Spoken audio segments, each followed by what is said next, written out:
friend, it's Pat Sloan here. All right, today we are going to finish up the flower patch, the Gratitude and Grace quilt along, which many of you are making the full quilt, and I was doing a table runner or wall banner size with the 3 blocks. And I have a bunch of things that I was doing. I've been doing this, I did this yesterday too, where I kind of showed you the step-by-step of part of the process, just because I felt like I haven't done that for a while for some of these parts of the process. And so I'm doing that again today. But a couple other things first. The 100 modern quilt blocks. I have 7 blocks. Woohoo! Oh wait, I should probably show you that little clip first. Here we go. So as nutty as it sounds, I'm actually going to work on sewing all 4 of these at the same time. 3 of them, these 3, 1, 2, 3, are really simple blocks. There's not a lot of parts. This one has a bit more going on to it. And they also have different fabrics, so I can keep track. There's not a lot of directional. This one's got directional, and this one actually has kind of its direction. Well, they all have some directional, but they're not. They're obvious. They're very obvious to me. This one is the least obvious because these birds. I put them specifically so they mostly are face up, and then the open banana is face up because, I really don't want them this way. And of course, I just don't want to get like the one turned or something like that. I want them all to stay the same. I guess I should press that, but I will once I sew it. That's the way we quilters are, right? So there, it's kind of odd, but I'm going to work on all 4 at once and just kind of chain sew along pieces and put them back in their spots and keep track. So we'll see. All right, here they are sewn. Ta-da! So now I will pick another group of 3, and so that'll be 10 for the month. Get 3 more done for this month. Once they are cut, actually doing them 4 at a time worked super well. So I may actually just cut 4 more, and that'll be 11, because when we do March block a day, it'll be a little harder for me to be doing these as well. So I'm going to try to get a little bit ahead this month and next month. Of course, there's not that many days left in this month, but there's plenty to do 4 more blocks. So there we go. And I do need to add a bit more yellow. I've got that banana fabric in there, but I have a light yellow in this here that had the gum wrapper thing. But I need to add a bit more. There's little pops of yellow on here. So anyways, that is a goal. That is a goal. And this is, of course, the book that we're working with. And I did link you to, there is a digital copy, a Kindle, I think it's just a Kindle copy, on Amazon. So if you want a digital copy, you can do that.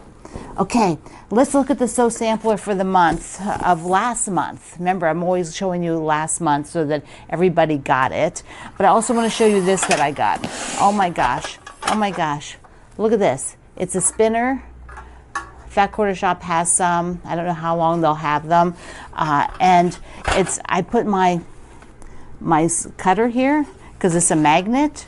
So it just sort of hit on the side like that. So cool. I've got a bunch of threads in here and a pin cushion, but really it's the threads. The threads that I'm kind of sewing, colors I'm sewing with. I think that this is going to be really helpful, and I'm keeping it just on the back side here of the sewing machine.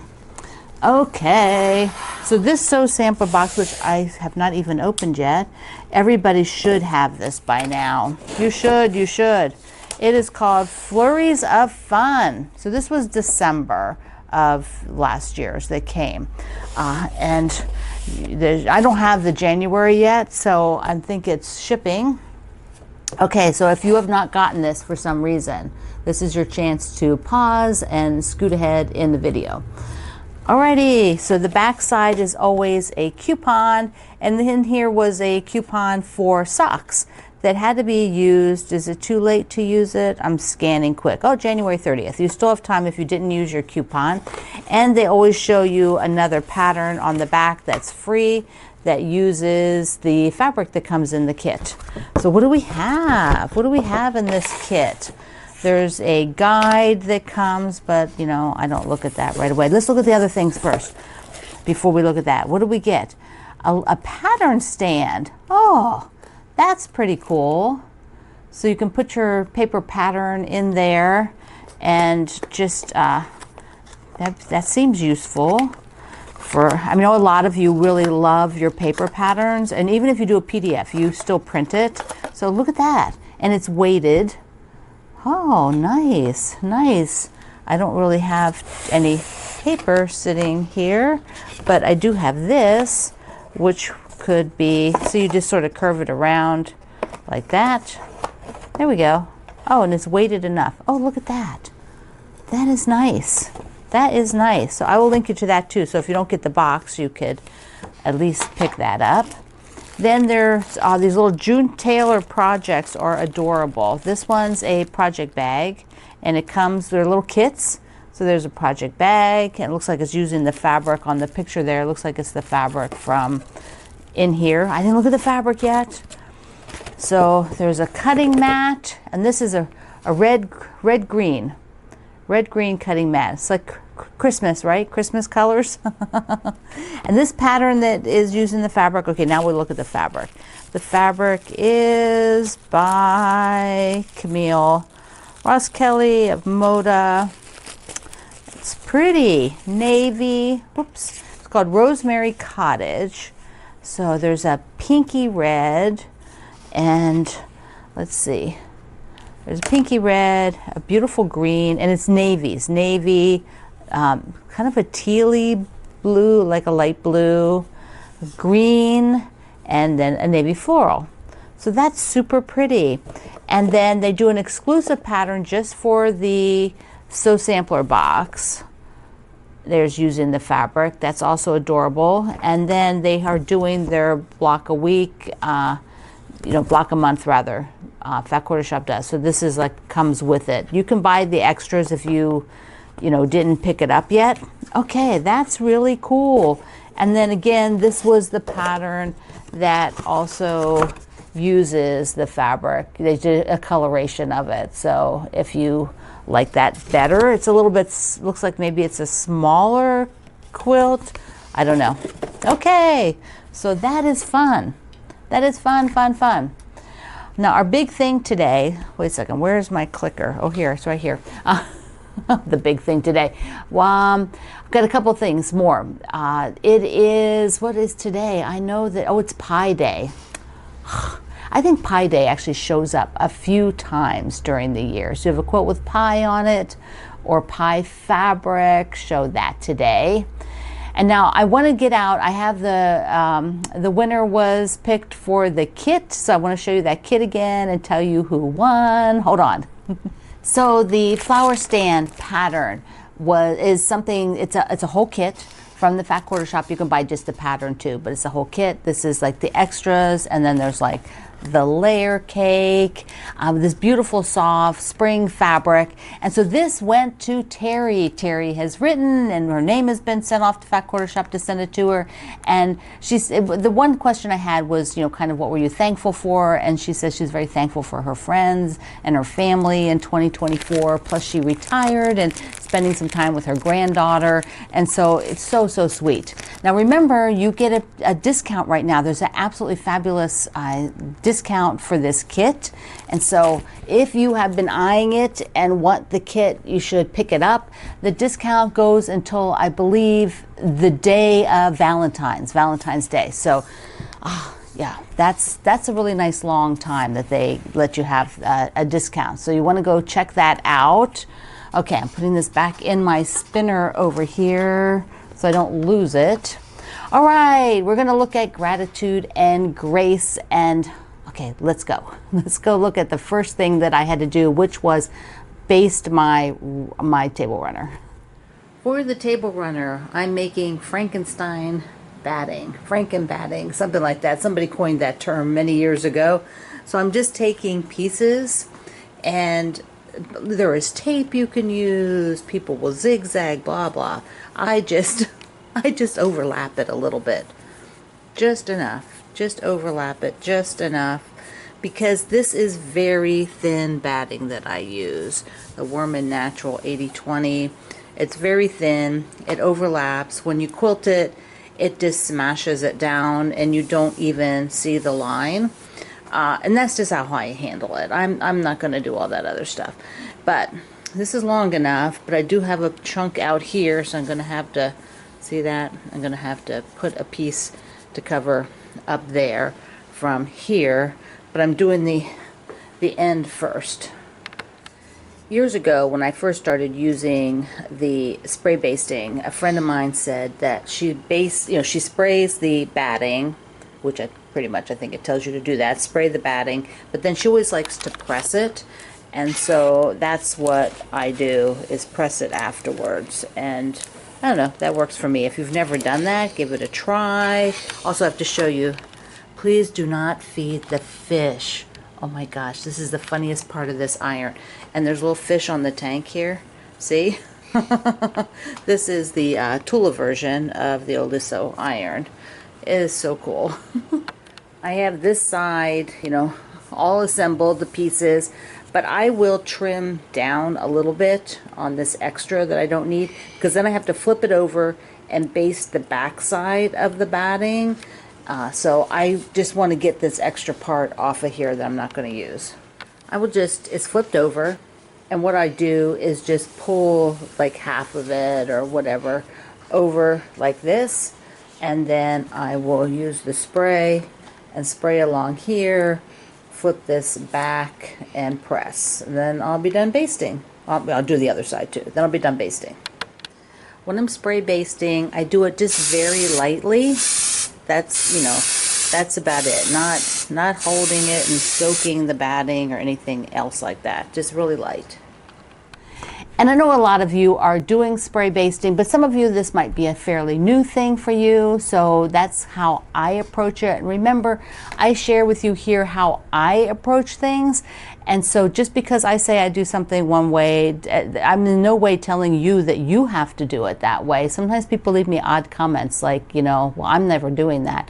It's like, I didn't tell you to do it. I didn't ask you to do it. I'm just telling you what I do, because that's what my channel is about. So just to reiterate that out loud, is that I'm just sharing what I do to accomplish things. Okay, so now I'm going to show you how my crazy thought process for the quilting, because it's all about how long is it going to take me to do this. And if you think the same way, let me know in the comments. So I'm pretty much a time-oriented person, and I'm going to do length, and so I'm going to be doing, I don't know, maybe 12 lengths of this table runner to quilt it. And so I'm going to check the time, 4:40. I'm going to see how long one length does, and then sort of time myself out as to how long it'll take. So this one line here took about 3 minutes, let's say. That means if I counted out, if I'm going to do like maybe here, here, here, here, here, that's like 5, 10, and if I want to split all those, that'd be 20. So 3 times 20 would be about an hour, maybe a little bit more, because you're going to take a break, you're going to get up. So maybe an hour and 10 minutes to quilt this. We'll see. Oh, the joy. So I did 1, 2, 3, and then realized I did not, as I was sewing this one, I realized I did not change it to the wave stitch. So this will be done in, I've already done this one, this will be done in a straight stitch instead of a wave stitch, which is totally fine, no problem.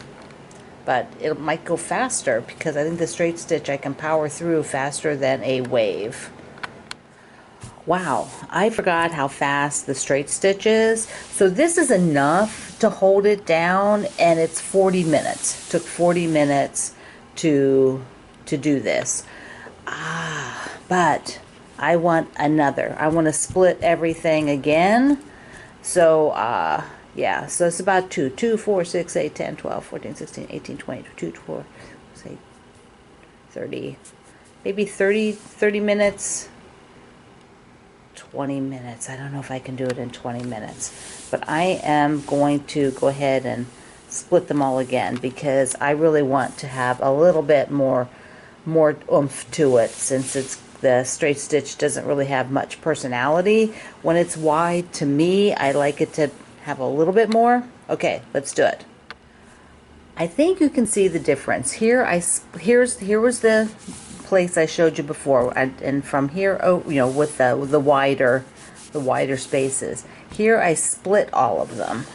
And so I think you can tell that it just gives it a bit more definition. It looks, I don't know, to me it looks a bit nicer than leaving it open. So I'm going to go ahead and split everything else. Then you could split it again. If you're going to do matchstick, you could split it again. Let me just show you. I have this coaster out here that's matchstick quilting. So there you can see just how tight all of that is. And it makes it super, super, super flat, which is I don't know, I really like that look. But I'm not going to do that on here because that would take a lot more time. I'd probably have to put at least 4 in between, and that's just way more time than I want to spend on this. So pretty much I'm going to stop at this. I'm going to do this other side. I probably then will be back to my original estimate, which was about 1 hour and 10 minutes. So the straight stitch doing this many took 1 hour because the straight stitch goes pretty fast. My Baby Lock Solaris runs pretty quick. So this is it. I'm not doing any more. I'll probably give it a press, put the binding on, and that will be it for this guy. I think that's plenty, and I like giving it a bit more. I think it'd be super fun to go at least back through here once more, but I don't want to spend the time to do that, which might be another 40 minutes maybe, because that's a lot. That's a lot to go across. So do you do that with yourself too? Do you like get the timer, look at the thing, like figure out how long? It's really helpful. It's a mind game for me. I'm like, okay, it looks like it's going to take me forever, but in actuality, it is not. It is a much shorter period of time. Oh, and by the way, yes, those are called lemon chiffon, which how could I forget that? But my yellow squares are the lemon chiffon quilt. Okay, so here is my runner completed with the binding on it. And I think I'm going to put it on my living room table first. Yeah, I think that's what I'll do. Enjoy it there for the rest of my blue and white that's up. Probably, I was actually thinking about that. I think the blue and white will probably stay up. I'll probably switch them out just after, just into the beginning of February. And then my red and white for February will stay just into the beginning of March. And then I'll switch to green for March and April, and I won't switch out probably until May or something like that. Give myself a little break because it's a lot for 3 months in a row. Switching them, well, I had to 4 months, switch them in November, December, January, February, March, five months in a row, like almost monthly. That's a lot. I need a break. I need a break. Okay, I am going to get the London Town because we're going to take a look and get going on the next block. So we are headed to London. If you've been to London, tell me in the comments. I have been several times, but it's been a long time since I've been there. And my dad's wife is British and from the London suburbs or countryside. So I hear a lot about British things. Before I do that, I have to tell you, I did tell you about this tunic. I got this thing and I really like it. But it's not the color I thought it was going to be.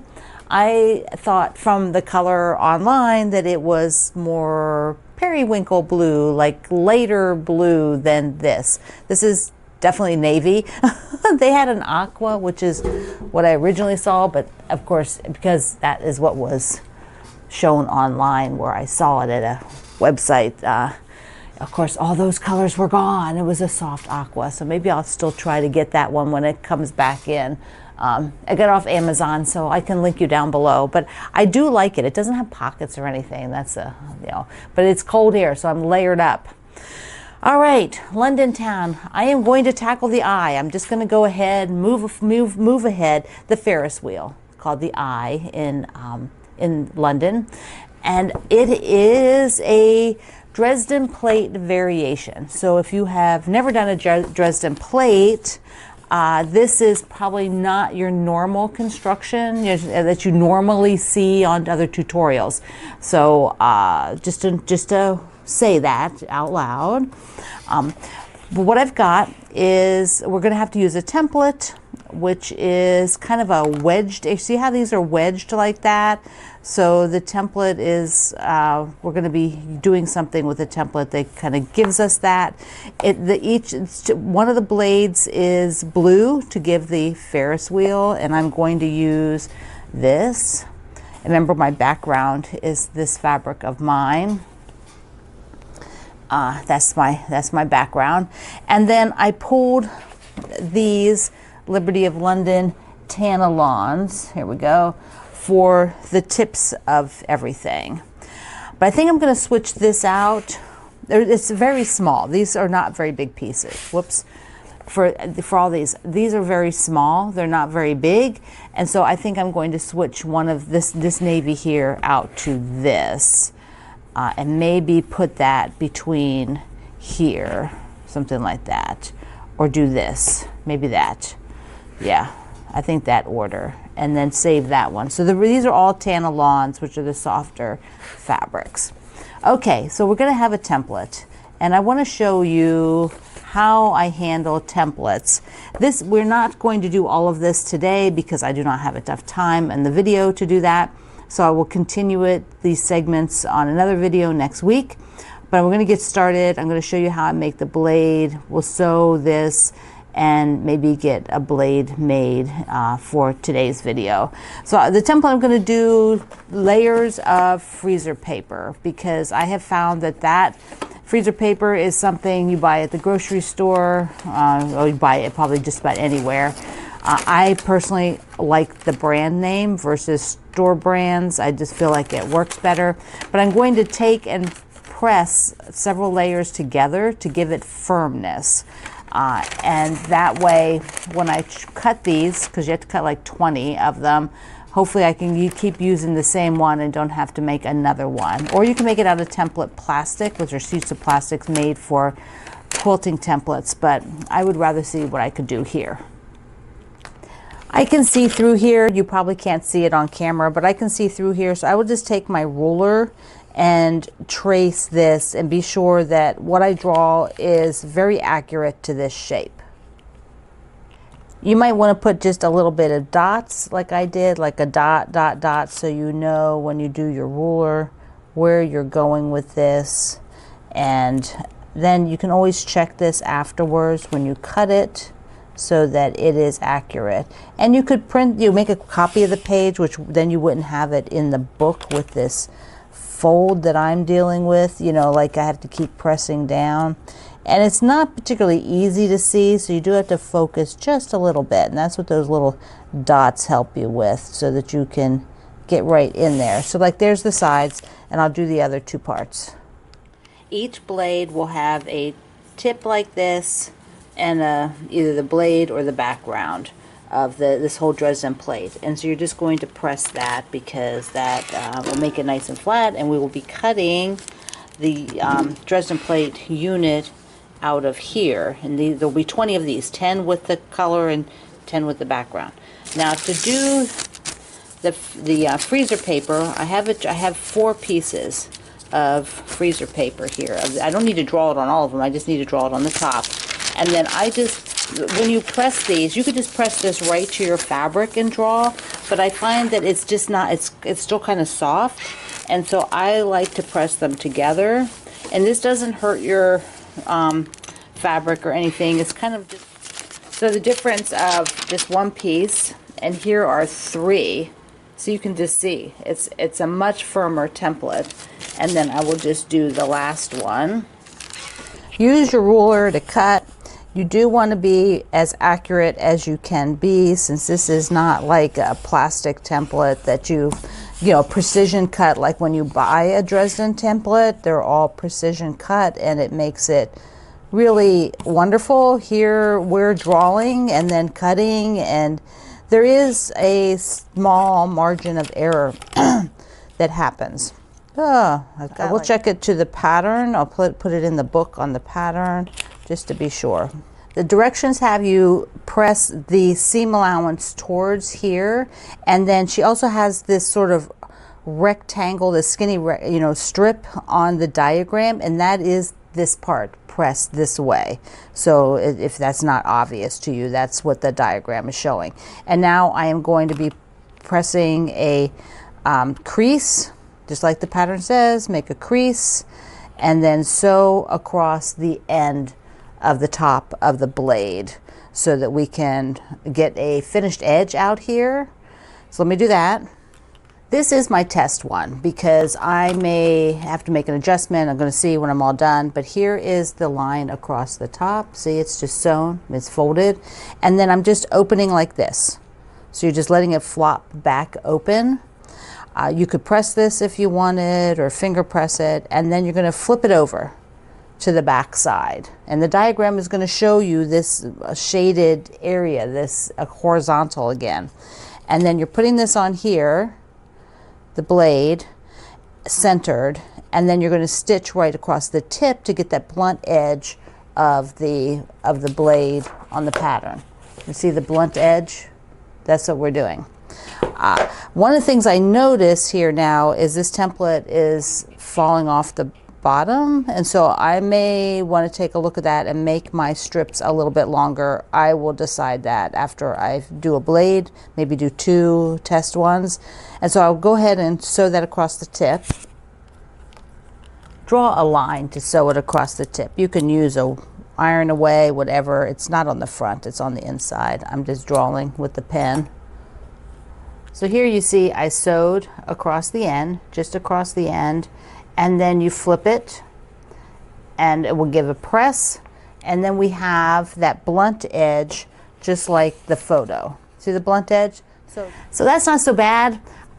You know, a lot of times Dresdens are done in a curve like this. There's different ways to do Dresden plates, but this one with the blunt end is kind of fun for the eye. Now I will do all of them. I will do some more videos to show next week when I put the blades together and all that. I'll have videos for that. Okay, my friend. So also, just a shout out before I end here to my beautiful mom who turns 85 today. Yay, Mom! Okay, so if you are wanting this kit, get it. So get it with a discount, because why not? Fat Core Shop is so nice to offer it that way. And if you want some of the things from the Sew Sampler box, I will link it in the description box below here, and in the first comment. I pinned the first comment, so I've got the same information there for those of you who can't find the description box. And thank you so much for sewing along with the flower patch using my gratitude and grace. There she is behind me. Well, get out of the way. Pat, get out of the way. There she is, and there are kits for those. So if you love it and just haven't had a chance to work on it and now you'd want to, you can get a kit. I love you. Mwah. Thank you for being here in the Sloan Zone. I will see you online.